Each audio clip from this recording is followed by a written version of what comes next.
And we are live. What a day. What a day. We'll just wait for a few people to tune in. And then we'll kick things off, talk about all things Berachain and all things to do with airdrop, tokenomics, everything. I think it'll be good fun.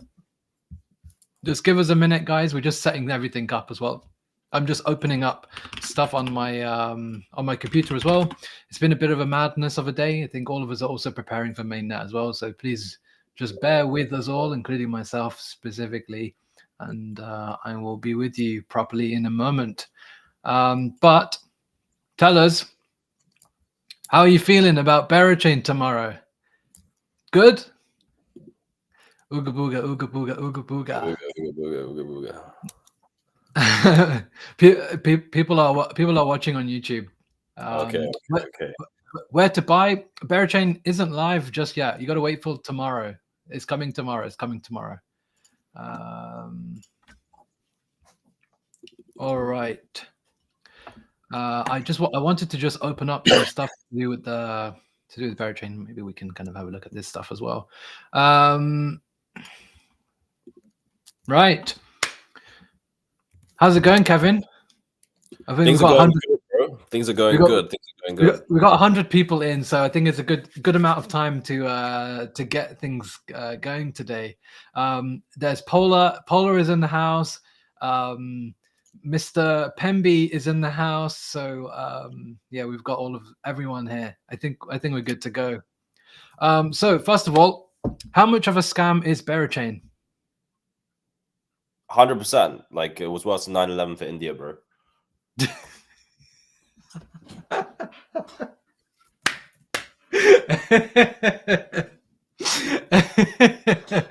Man, Berachain is such a scam. Can you believe it? It is just Berachain. What a fucking scam, it is bro. a Ponzi scheme. It is a Ponzi scheme. Get your funds out of there right now. But first of all, let's talk about how let's start with the tokenomics, shall we? Wow, do you want to share screen? Do you want to share screen? Yeah. So okay. So all right, guys. It's been something that we've been waiting for a long time. Berachain has been around for 3 years almost. The likes of myself and Kevin, we've been building on Berachain for a long time as well. A year and a half, call it. And finally, the fake chain is actually coming. So what we saw today was about an hour or so ago, an hour and a half ago. The foundation tweeted this: "Hello, and furthermore, your tokens are coming," with this lovely video. I really enjoyed this video.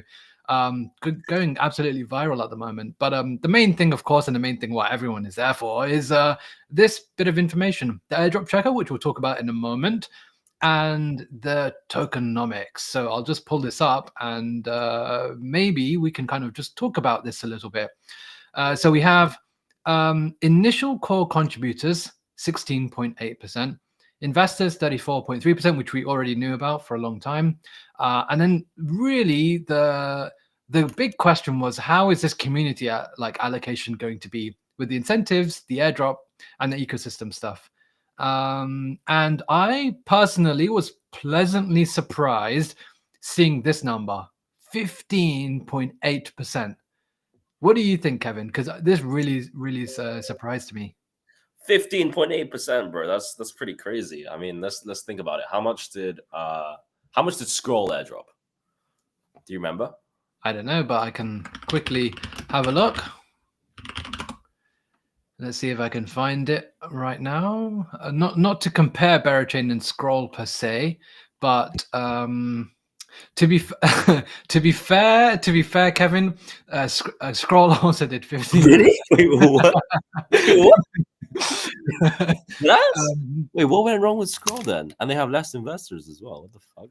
I think it comes down to the chain itself, right? I mean, do you want a chain of Compound and Aave forks and Uniswap forks, or do you want a chain with innovative applications pioneering the next generation of DeFi and consumer applications, powered by proof of liquidity? So Yeah, I think this is kind of why things are going well for us. But yeah, 15.8% actually surprised me. I wasn't expecting it to be this high, if I'm being honest with you. I thought it'd be, I actually thought it could be like 15.8%, but I thought it would be in seasons actually. And I thought rather than like having such a big amount right now, maybe it's like 5% now, and then they do like 2% later, and then 1% later. Like that's kind of how I had it in my head. But yeah, good. It's great. And clearly, the guys that got rewarded the most are the diamond hands, right? The guys who have been holding those OG NFTs for a long, long time. They have done very, very, very well for themselves. And we've seen some images on Twitter from some of our favorite friends who have done fantastic. So shout out to them. They've done great. Now, a lot of people have also been able to get some allocation based on their testnet activity. And I've seen some varying engagement around this, some positive, some negative. I think this is always going to happen. What I've been able to tell though is that the people who truly grinded this out, they've done very, very well for themselves, like very, very well for themselves. Quite a few people I've seen in the IVEX Discord. If you guys are watching, I'm very proud of you. You guys have absolutely smashed it. The numbers that I've been seeing out of the Gamalists from the IVEX community, very, very, very impressive. And they are eating, and that's because they really put in the work across, the last year, really. So shout out to them. Kevin, what do you think about like everything to do with the airdrop as well? Bro, if you locked in, trust me, if you locked in, you have been rewarded. Like if you did not lock in and you just thought like, oh my god, if I stack my BGT, I'm gonna get a big airdrop. Come on, like that's obvious. Let's just use logic here. Everyone can stack BGT. Everyone can run bots. Like you have to find a way to differentiate yourself. And in this case, it was large majority of that was ecosystem NFTs and interacting with a large majority of a large sort of variety of different contracts or different projects. Yeah. Just purely stacking BGT and clicking the testnet every single day is a brain dead activity. And if you thought that was going to get you an airdrop, NGMI, not gonna lie, sorry. Like you're not differentiating yourself with anyone whatsoever. Like the real people that got rewarded were the people that thought about it like very smartly. What I noticed was it was the people who actually were like quite active in multiple communities that have done really well for themselves. Because yeah, sure, some of them may have missed out on some of the criteria for like one of the testnet RFA for a criteria for a certain app.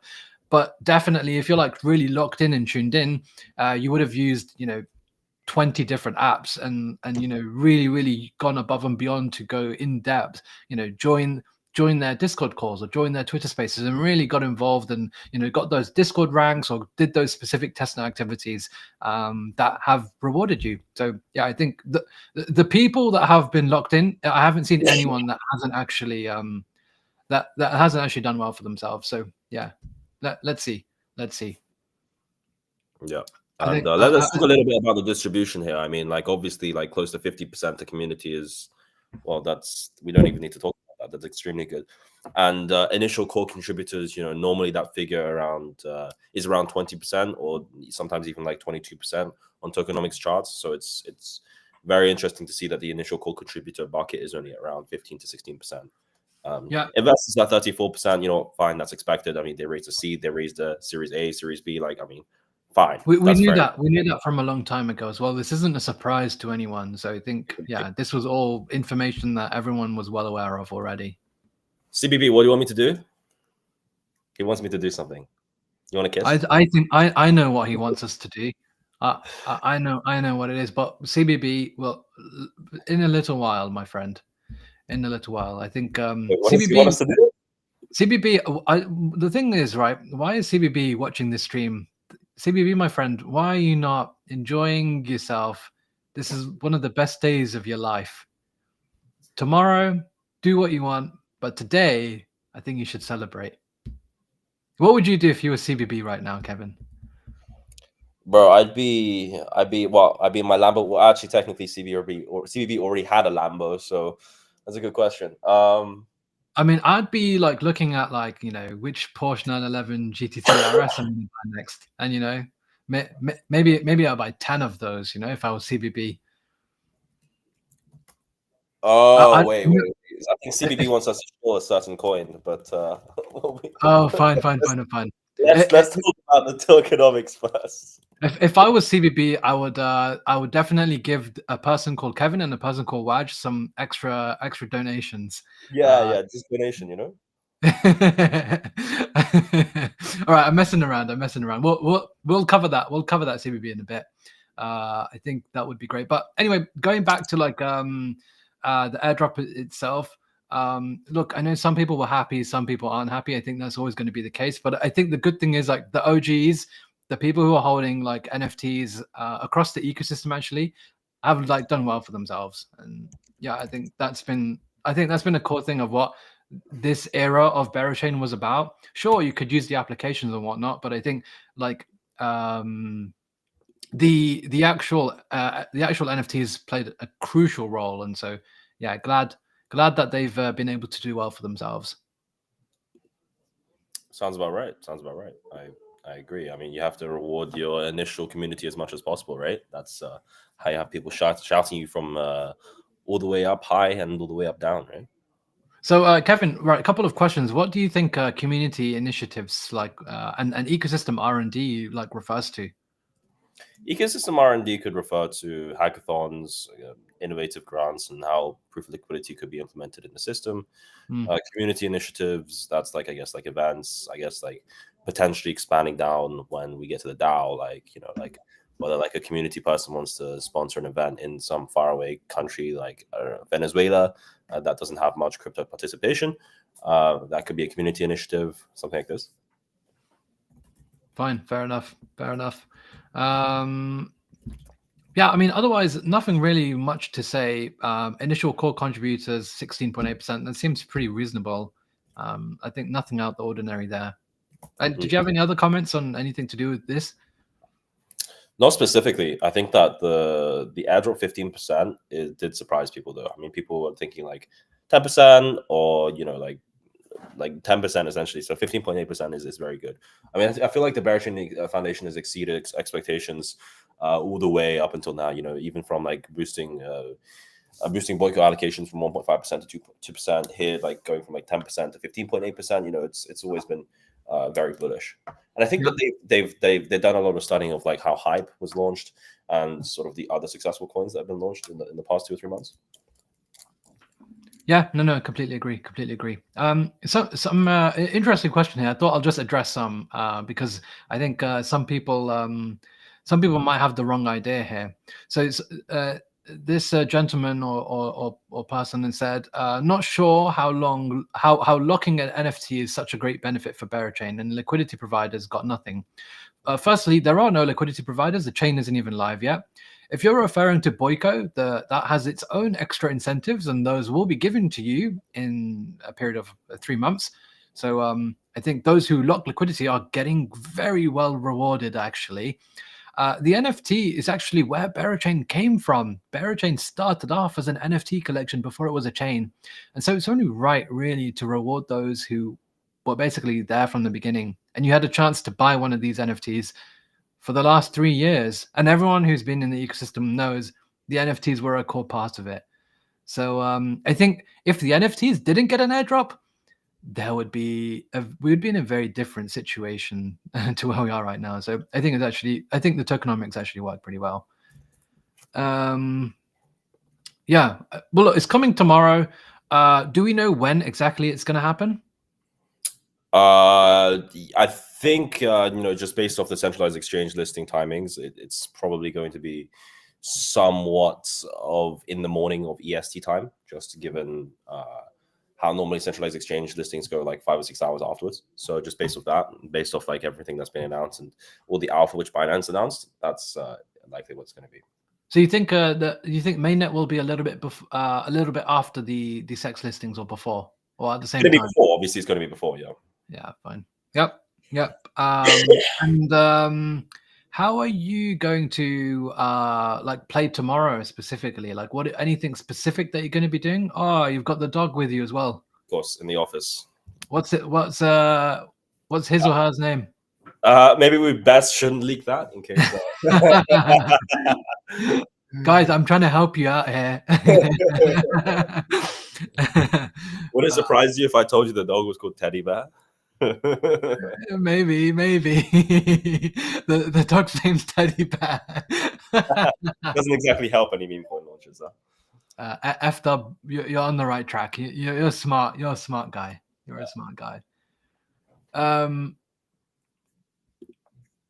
Yeah, I think we have a question here. Why are people dumping their Honeycomb NFTs? I think I can answer this pretty well. So the majority of the value from Honeycomb NFTs, I think there's a website called Berachain.com.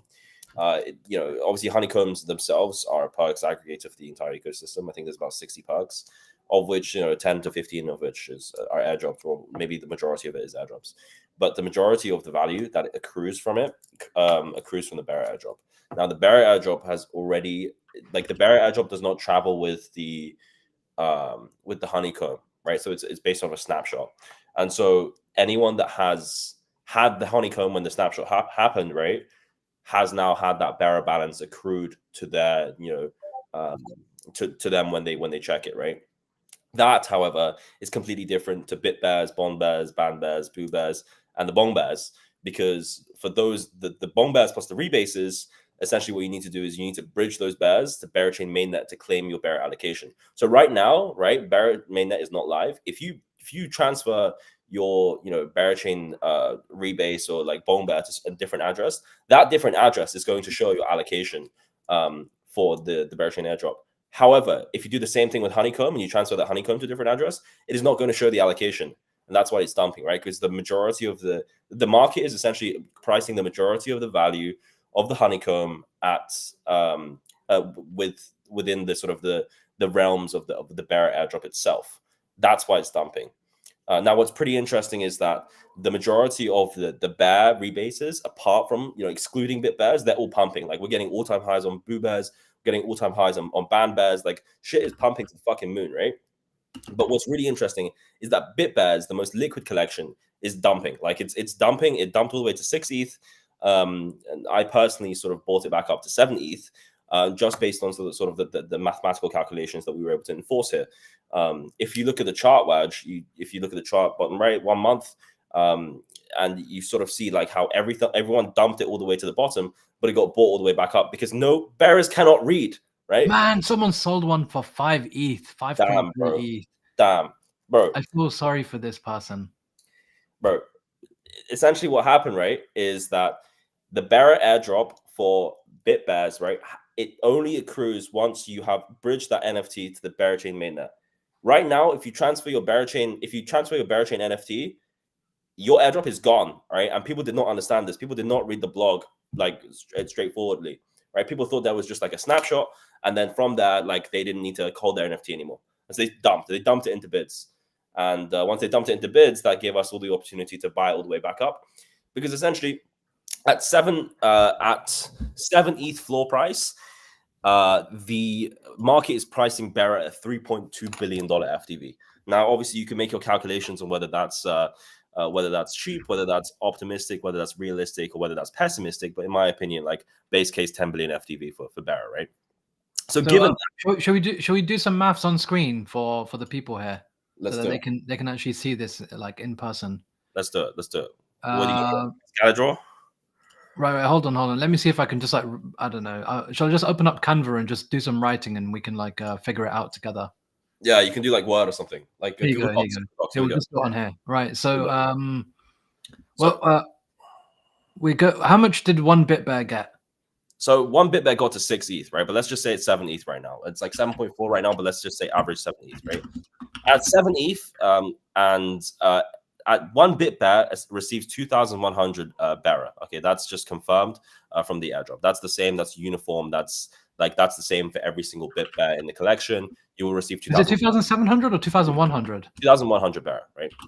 Now, given that the announcement that was announced today, the fact that Berachain will have a total token supply of 500 million in the initial circulating supply, okay. Sorry, not initial circulating, just the total Genesis supply is 500 million. That effectively prices Bearer when Bearer is at $10. Sorry, when Bearer is at $20, okay. That means that Bearer is worth $10 billion FTV. Okay, and if Bearer is at $5, sorry, yeah, if Bear is at $10, then that's $5 billion FTV, right?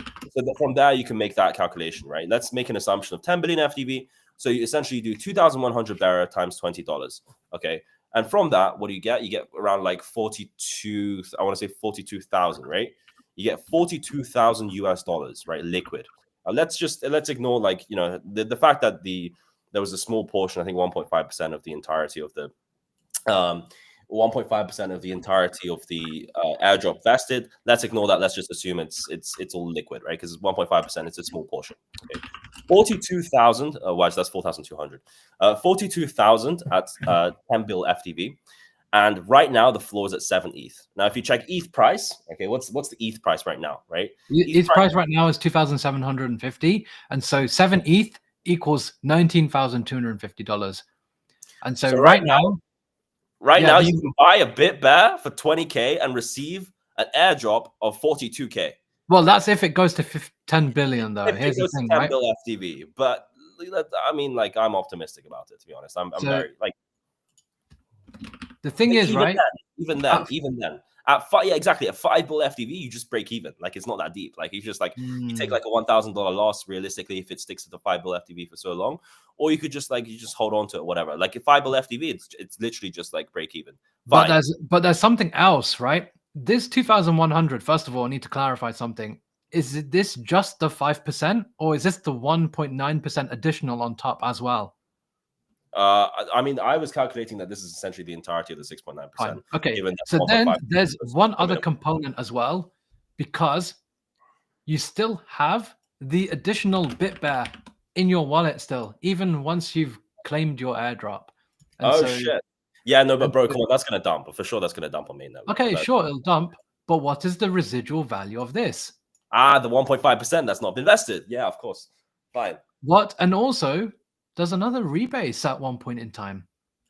What is the rebase worth? Don't forget the 7th rebase. What's the rebase worth? Let's price it at 3 ETH. Let's price it at half. 3 ETH? 3 ETH. Let's say 3 ETH.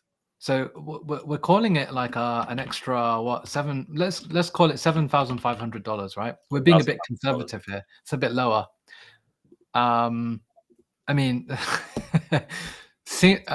this seems like what? This is fucking market manipulation, bro. You're pumping the floor of Bit Bears. It's pumping to 7.74 ETH already, bro.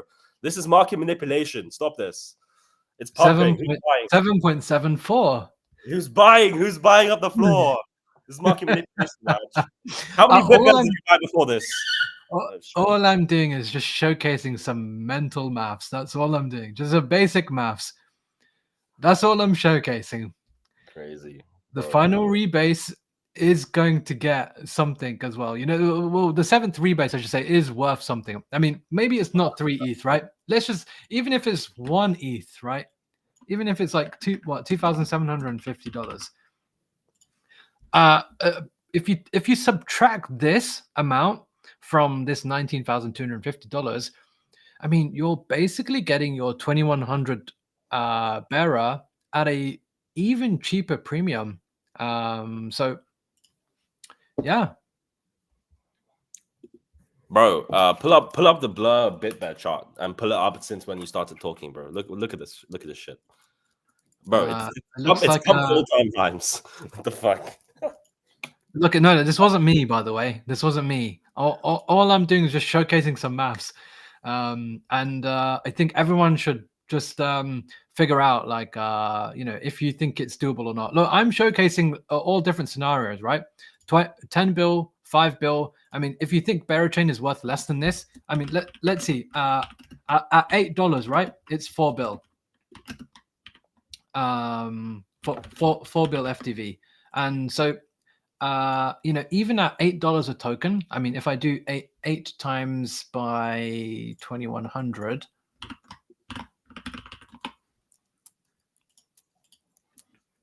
$16,800. So okay, hold on. Right, you guys can still see my screen, right? I'm just gonna add some more stuff. Call it 17,000 at 4 bill. So if you buy a Bit Bear at 7 ETH, I think the floor price obviously gone up a little bit now, and subtract away this value of the 7th rebase, you're basically getting your exposure to bear out of 4 bill FTV. And I don't know, some of you will think that's a good value. Some of you might think it's overvalued. Some of you might think it's undervalued. Do your own research on that. I'm not going to tell you what to do, but I just thought this was some interesting mechanics regarding the price right now. And yeah, you guys can do with that what you want, I guess. I think I mean, I didn't. I think the majority of it, given that it's an interesting psychological dynamic, because the majority of people buying the most liquid collection, i.e., also the cheapest collection in the Bong Bear plus rebases, are also the people that don't understand Berachain as much as people that have bought the higher up collections. What that means is that people did not understand and did not read the blog properly. They saw that the checker was out and they thought it was a standard snapshot, didn't realize that the bears were actually essentially needed to be bridged to Berachain to claim the airdrop, and I've just fucking it's like fucking people cheating the pudgy penguins with the airdrop on it. Like that's exactly what it is actually. So it's super interesting dynamic. But again, also a sort of component of that could also be that the market is genuinely pricing bear at 3.2 bill FTV, which I mean, not to be like that. To be fair, you have to discount a little bit. You have to discount a little bit because the 1.9% is vested. But that value will remain residually within that NFT that you sell in future. So there's some things to consider as well. You know, I don't know if this is a fair value or not. You know, I'm just kind of showcasing you you know what it is. It's expensive, right? It's not, the thing is, right, even for someone to even fork out this amount, it's not like available for everyone. So yeah, you know, let's see how it goes tomorrow. I think tomorrow we'll see if the market was right, or if, you know, maybe everyone's got it wrong. Who knows? Yeah, exactly, bro. I mean, like, it's a bet, right? At the end of the day, every trade is a bet, right? But this is such an amazing bet because you're gonna know whether you were wrong or right tomorrow. Once Berachain mainnet launches and once the airdrop is claimable for these bears and bridge through the NFT bridge, you'll know if you were wrong or right. Okay, you don't have to do this fucking waiting. I feel bad for CBB because that man waited for like 3 fucking years. Okay, I'm not gonna lie, he waited for 3 years. All we're gonna need to do is wait for 1 day and see whether you are profitable or not. If not, worst case, you break even. Done. Okay, fine. Exit. No, I mean, the worst case isn't break even. You know, the worst case is you might actually lose money if something happens to Berachain, or maybe Berachain is just, you know, maybe we just live in our echo bubble and no one cares about Berachain outside of the 1,000 people who are yeah, the 1,400 people who are watching this. Maybe no one cares about Berachain outside of that, but yeah, who knows? Who knows? Some people beyond. I do not feel bad for CBP. Yeah, look, I agree. Worst case is not break even. He's crying in his 50 mil right now. So. This is crypto. Everything can go to zero, right? So yeah, worst case is zero. But yeah, very, very interesting. I wonder if like we could apply the same maths to some of the other collections and see what they are getting in comparison. Maybe there's an arbitrage at the moment where you can actually go on one of the, maybe there's some NFT markets where you can actually short Bit Bears and maybe buy one of the others. I don't know, but this would be quite interesting to kind of have a look at as well. Maybe not now though. I don't know. If the audience want us to, we can have a look at it. But yeah. In the worst case, you have the worst case. Even in the worst case, you have incredible art. I like the Bit Bear art. It's nice. It's very, very nice. Okay, so we talked about the airdrop. We talked about the tokenomics. What are you going to do tomorrow once you bridge? What is your plan? Yeah, so let's talk about how to bridge first, because many probably don't even know that. Yeah. Maybe people have sort of heard Stargate being thrown around, but the preliminary or the primary, sorry, the better word, the primary bridge which will be used to bridge into Berachain from any chain supported by their Hydra architecture will be through Stargate. Now, whether you bridge in through Ethereum mainnet or whether you bridge in from Arbitrum or Base, it makes an absolute crucial difference because the time needed to bridge in is going to be like nominally different, just because of how the block confirmations and how long the blocks actually take to settle on the input chain. And now through conversation with the Stargate team, essentially we've established that the two main contenders for the fastest are, I think, was Arbitrum, Say, and Gravity. But obviously you don't really want to be bridging your assets to, well, okay, maybe you do, but it's better just to keep your assets on Arbitrum, which is a more Arbitrum's historically always been one of the fastest because of how quick the block confirmations are. So yeah, I think that's probably going to be the way that I bridge in as well via Arbitrum. Yes. What the question is, what asset are you going to bridge in? Are you going to bridge in Tether, USDC, or maybe wrapped Bitcoin? Like what is it exactly that you're going to bridge? Well, so look, so like the reason why we're bridging from Arbitrum is because we want speed, right? And once we have that speed, we'll LP straight into barrel swap pools for the stablecoin, stable swap pair yields or whatever that is. But because we're going to have speed, right? That means that if you LP in something that has like less liquidity than is probably going to be expected, that means swapping into whatever you need to LP into is going to be less effective. And so the best asset to LP to bridge over is always going to be USDC. Don't bridge WETH, don't bridge BTC, don't bridge anything retarded. Just bridge USDC because USDC will have the best liquidity if you want to swap it into anything else, especially if you're aiming for speed. Because if you bridge in like let's say like 10 minutes after mainnet, where's the USDC liquidity? I mean, sure, there may be some from the like other external, things. Maybe like the foundation has some stuff, whatever. But if you bridge in like a really like extravagant asset, you can't swap that. You know what I mean?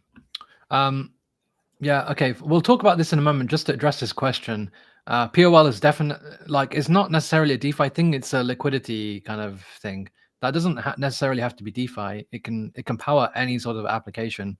Berachain caters specifically for DeFi, but I think can cater for anyone really. It's not a boring NFT chain, but I can understand why you think it might be an NFT chain. From tomorrow, that's obviously going to change because tomorrow we'll have POL live, where you can actually earn BGT from the liquidity that you provide on Bereswap. And I think in due time as well, we'll see the likes of Infrared, Kodiak, IVX, Ooga Booga, Vase, Origami, Barrett Borrow, all of the other DeFi applications that are going to come. You're going to enjoy them. So yeah, I wouldn't worry so much.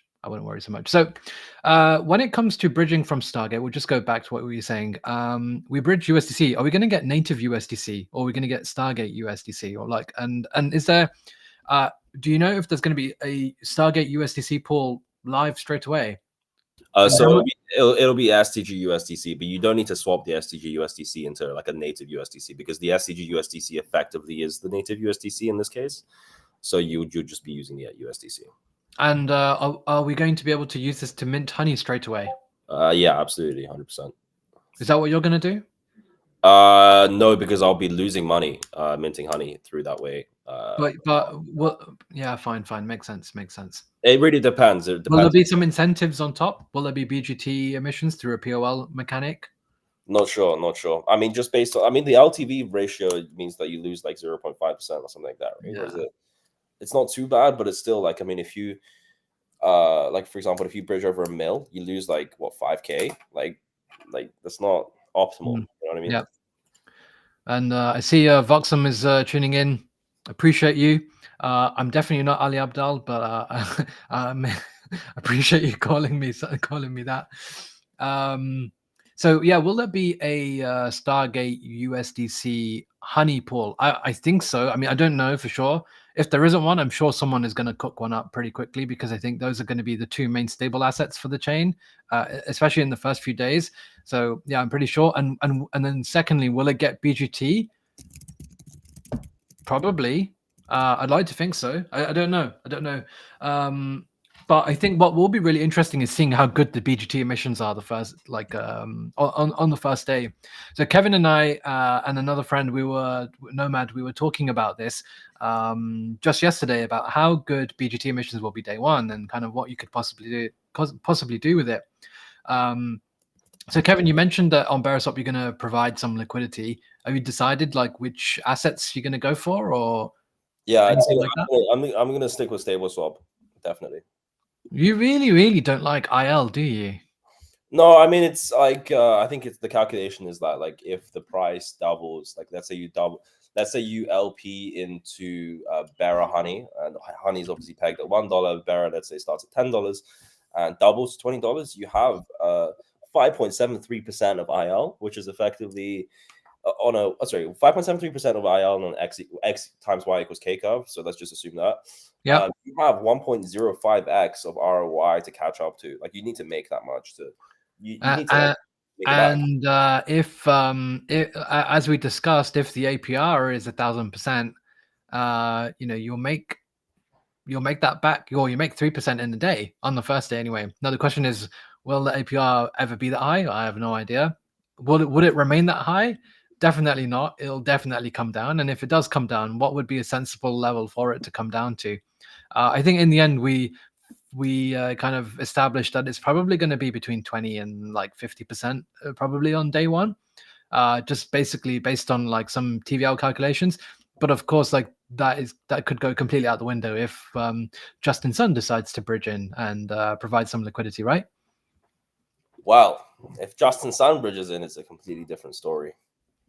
I mean, whilst that might dilute your yields, will it help with boosting the price of Bear? I don't know.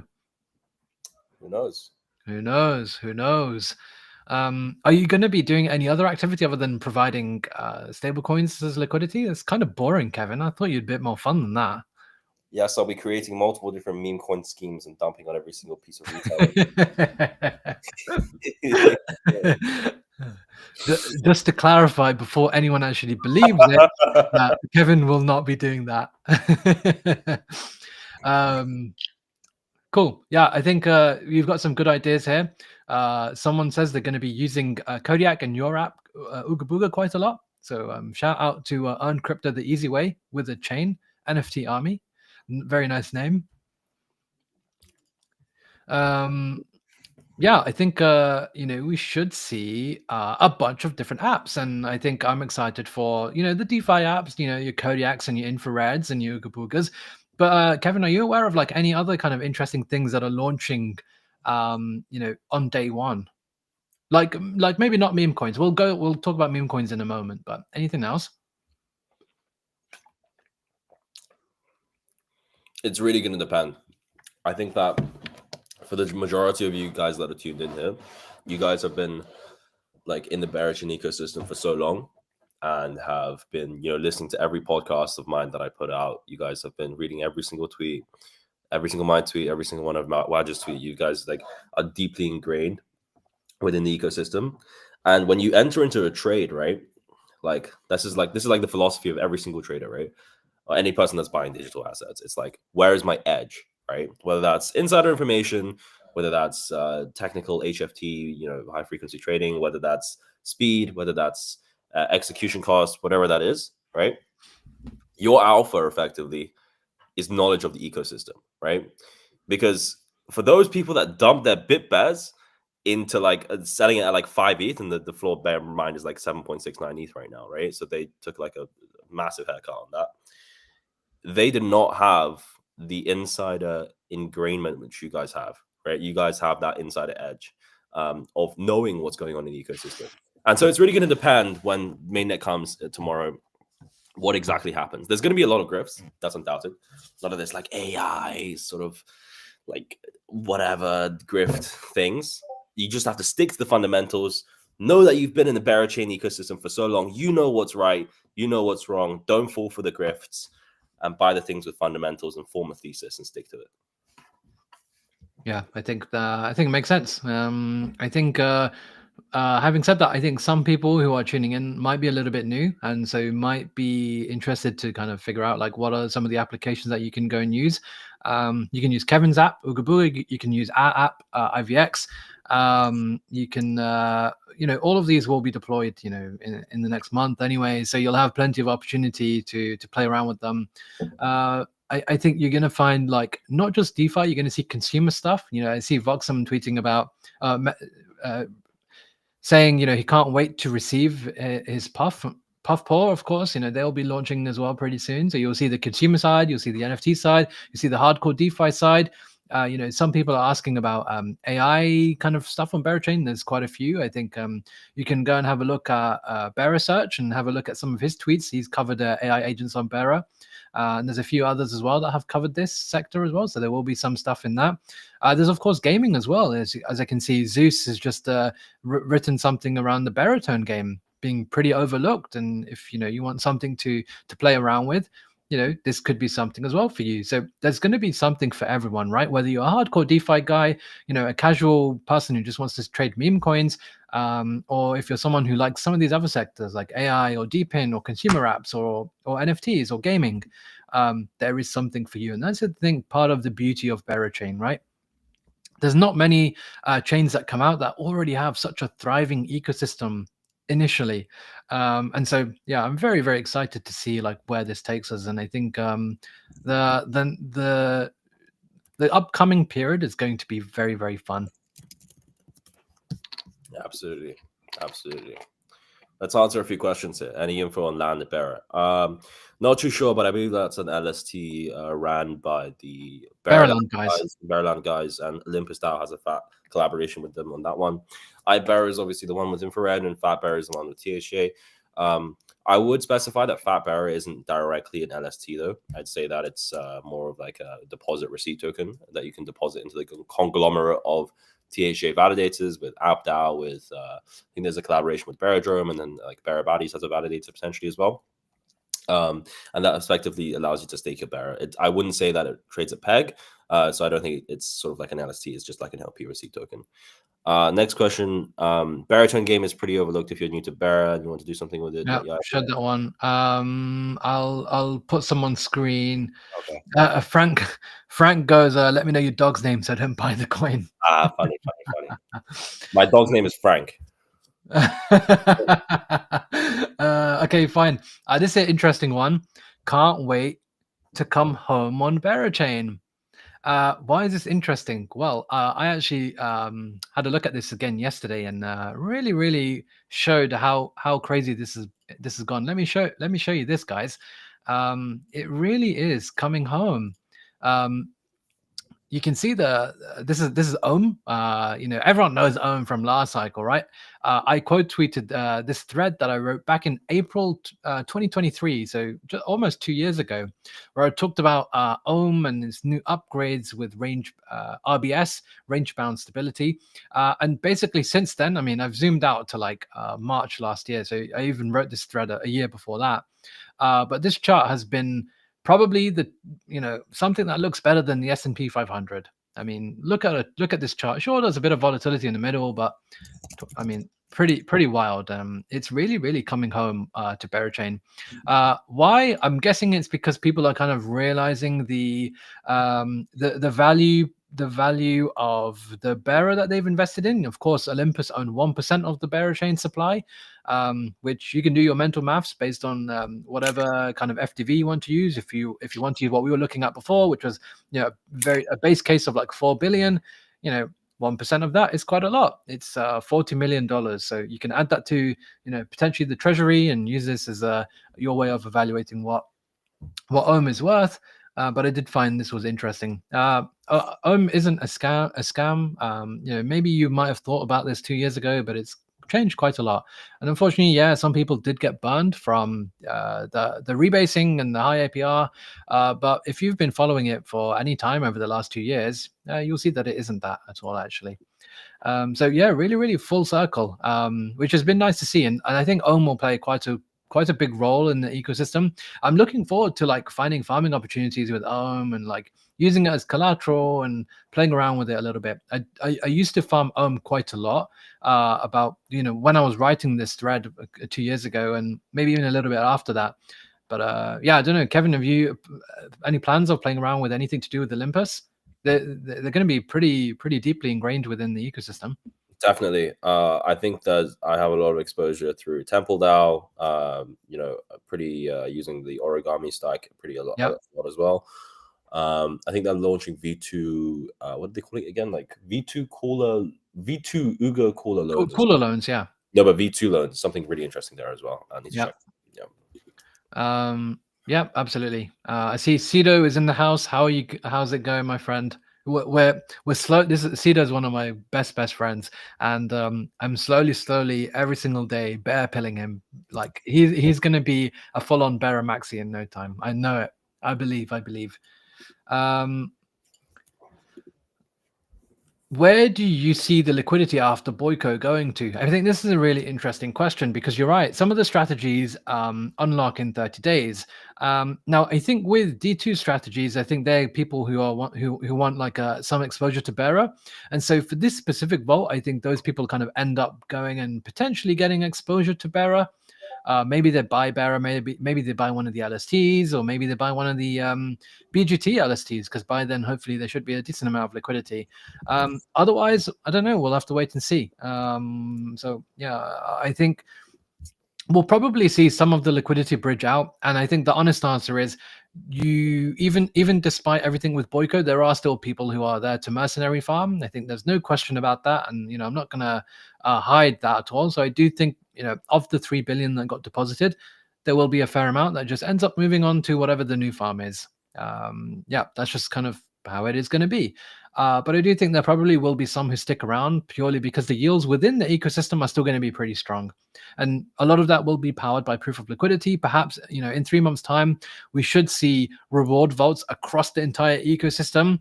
Hopefully we've got our own reward vaults then. So I'd like to think a lot of Boyko TVL comes into IVX. Maybe it goes into Kodiak or Infrared, or maybe some other protocols as well. In fact, not maybe, it will go into other protocols as well. So we'll have to wait and see on that regard. Yeah, that's kind of my thoughts on that. Kevin, do you think anything different in terms of where you think that's going to go? No, I concur fully. So yeah, we'll have to wait and see. Yeah, exactly. This is as Joel just mentioned. What if the new farm is on Berachain itself? So yeah, I think that probably will be the case, because you have to remember one thing, right? A lot of protocols today also found out what their RFB allocation was. And, across the board, this is going to be, I think, around 500,000 to maybe a few $1 million for each protocol that kind of got included. Maybe there are some that got a little bit more, maybe there are some that got a little bit less, but this is quite a lot of bearer incentives that these applications have to use on mainnet. And so I think this is going to be really interesting to see how long these incentives can last, given just the sheer amount of TVL.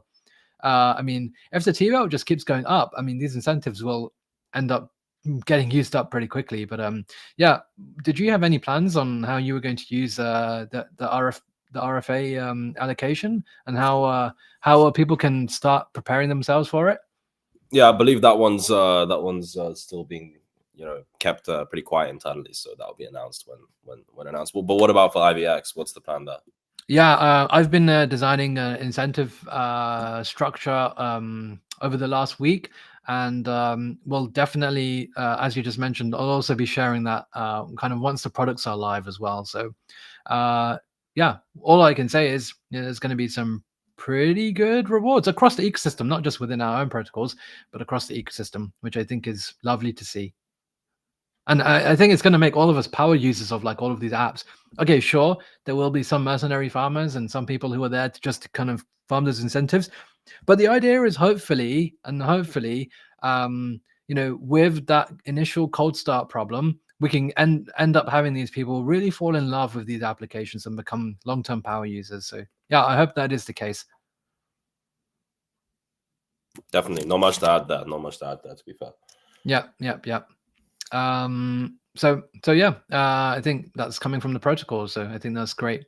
Otherwise, I think the other thing that I think will be quite fun, I think always has been quite fun, it will be like the meme coins and the kind of speculative stuff that goes on the chain. There, as you mentioned before, like there will be no specific thing that goes well or things that don't go well. CBB mentioned that he's working on something as well. Did you have any specific things that you were looking at, or do you think it's just a case of like just go have fun, go and enjoy yourself, and maybe some stuff will do really well? As you mentioned, there will be some scams and rugs and things like that, so please be careful. But that's the shitcoin economy, isn't it? Absolutely. Biggest thing is just stick to fundamentals, guys. Like, you've been in the ecosystem for so long now, you know who's legit, you know who's not legit. Don't go buying like non-legit stuff. Like if you think it's going to make you quick money is bad money. It's probably not going to last long. So just think about it. Think through it. Think with your brain. Think. Sounds good. Yep. I think one thing I'd say is there's often not many fundamentals when it comes to meme coins, though. It's often attention and ideas, right? I think most of them, you guys know the scene with meme coins, right? They go up, they go down, they go sideways. You know they're made by people. Go and have fun with them, but please don't chuck in your whole portfolio into any of them. You're gonna get wrecked. Henlo coded. Henlo's a little bit different, I think.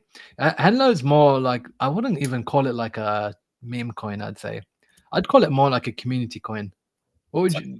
It's like a cult coin. Receipt token of a cult. Yeah, exactly. I think it's a little bit different to like some of the other memes that we see. So yeah, let's see. I think it's going to be lots of fun. I didn't think I have any other topics to kind of cover today. I don't know, Kevin, if you if you had anything else that you wanted to cover. Do you want to talk about the social aspect of the airdrop?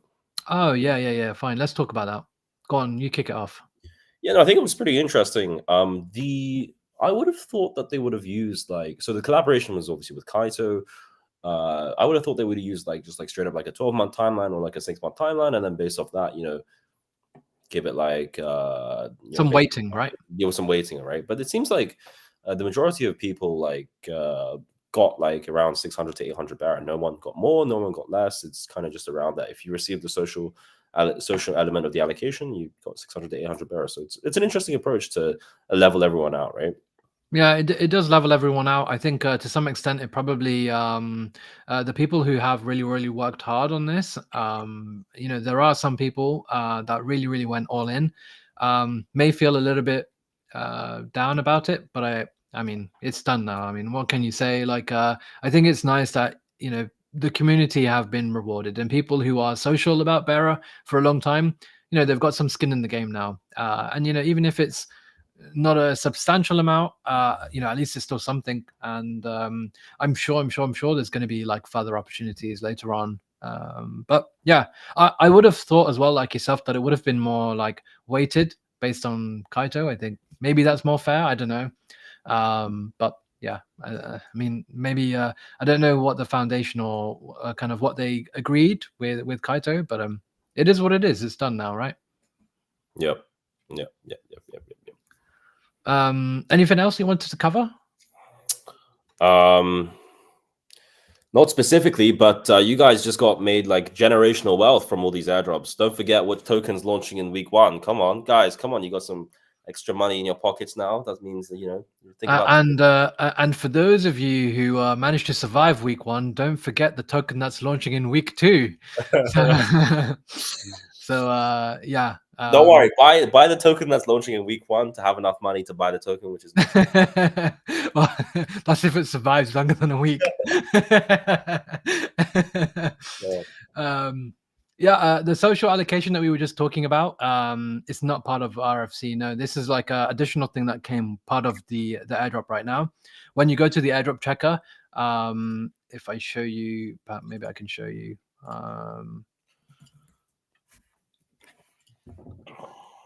You can see that you can register your socials, and so I think a lot of people who maybe yapped about Berachain at some point, did a little shilling, really helped out with education predominantly, probably got some allocation. So I think they were in the region of a few hundred to I think 700 or 800, which I think it topped out at. They were fairly similar across the board, really. So I think Discord holders as well. I don't know what the rewards were like for Discord holders. I personally didn't have anything there, but I'm not sure what they were like. Any insights on kind of how the rewards were given on the Discord side of things?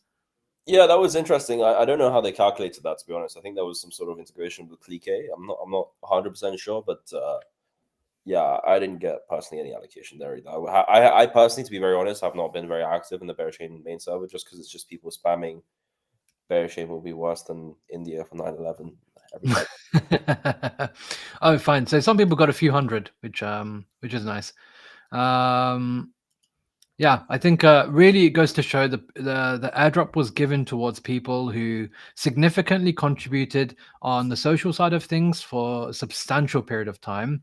But that wasn't really a massive allocation compared to what the NFTs were given, and the NFTs were probably the larger predominant factor of what the airdrop was like. Seems like some people here had got it based on the Bong Bear server. Seems like yeah, potentially it was based on the roles as well. I'm not too sure myself. Yeah. So it looks like some people have just checked now and they've got a allocation. So maybe if you haven't checked, go and have a look. So yeah, I think those guys kind of did well for themselves. The NFTs specifically, I think those who really went above and beyond and used a variety of testnet applications and really kind of hit multiple check marks. I think the allocation for something like Yeet was really interesting because it wasn't just as simple as just clicking and depositing Bera and just like going away and doing that like 100 times. You had to really go above and beyond and get involved in all of the Yeet products. That includes like some of the trifecta and all of the other stuff that they're building. And only if you did like all of those activities and did it with a reasonable amount of time and size, you got something there. So I think, yeah, it really goes to show that, even I didn't even really get involved that much on a lot of these testnet apps, but the people that did, props to them. I think they deserve it, really. Absolutely. If you made the commitment and you made the bet, I think your bet has paid off. We'll know by tomorrow. We'll know by tomorrow by where this token trades at. So cool. We'll absolutely. So we're approaching the hour mark now. Maybe it's a good time to like wrap things up. Yeah. Anything else that you wanted to kind of quickly cover before we wrap things up? Get some good sleep. Wake up tomorrow morning. Wake up early. Be ready to hunt the alpha. Yeah, it's going to be fun. It's going to be really, really, really, really, really fun. I think both of us have some building work to do as well, so we got to make sure that we do that. But I'm definitely down to do many, many more streams, and we can just kind of show you what's going on in the ecosystem as we kind of see it for ourselves in real time over the next week or so. So yeah, it will be really fun. Definitely. All right, guys, look after yourself. Have a good sleep.